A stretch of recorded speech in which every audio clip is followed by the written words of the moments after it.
880 KRVN, 106.9 Kearney, and 98.5 Grand Island. Rural Radio Network. It is time to take a look at midday market update, specifically on the livestock. Joining us, it's livestock market analyst Kyle Bumsted.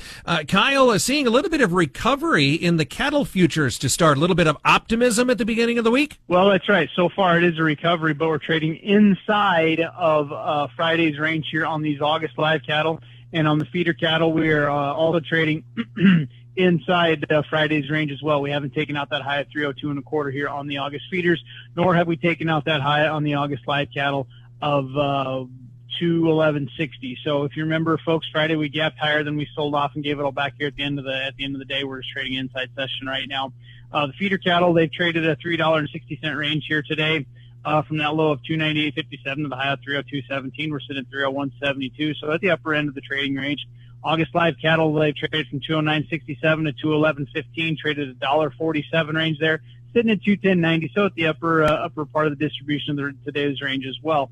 Now, I'm seeing a little bit of commercial sell pressure here as far as the June-August goes, but that could be roll related here. We do have the golden roll starting here on Friday. We're also seeing, kind of some non-commercial selling out there. And then August-October, that spread's flat today.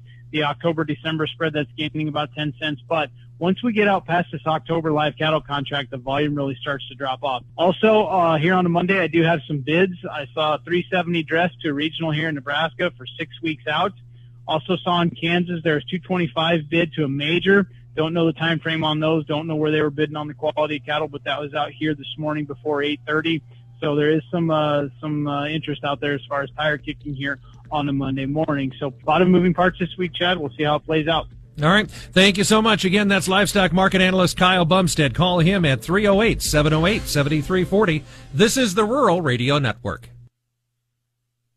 Gingrich Structures is your premier choice for top-quality post-frame buildings in the Midwest. Whether you need agricultural, commercial, home shops, garages, or barn-dominiums, Gingrich Structures crafts custom structures built to last. Their expert team collaborates with you every step of the way to bring your vision to life with the finest quality craftsmanship that lasts. Explore our projects and get your free quote today at gingrichstructures.com. Spelled GingerICHstructures.com. Deciding on a college with your high school senior can be a little overwhelming for parents. But applying for money to pay for it is simple. FAFSA, the free application for federal student aid, is now easier than ever with fewer questions and faster fill-out times. If you have a high school senior, now is the time to apply for thousands of dollars for classes, books, and housing. Get started, Nebraska, at dothefafsa.org. Sponsored by Education Quest Foundation. Aired with the Nebraska Broadcasters Association and this station. This is a market update. I'm Bruce Gorder on the Rural Radio Network. Well, rains moved out through the south and southeast part of the country over the weekend, with most of the plains and corn belt staying dry. That remains true throughout this morning, but the next system will fire up in the northern plains and northwestern belt later today, moving heavy rains through the heart of the country tomorrow and kicking off a wet week overall. 5-day precipitation amounts will be quite heavy for all but the far northwest part of the area. Extended maps push the heaviest action out to the southeastern U.S. once again for the 6 to 10 day. But maps continue to run wetter than normal overall. Temperatures will cool a bit for the Midwest this week into the 6 to 10 day, but the trend there remains warmer than normal overall as well. July corn is currently trading down 2 cents at $4.42. December down a half at $4.38. July soybeans down 7 1/4 at $10.34 3/4. November down 8 1/4 at $10.18 1/2.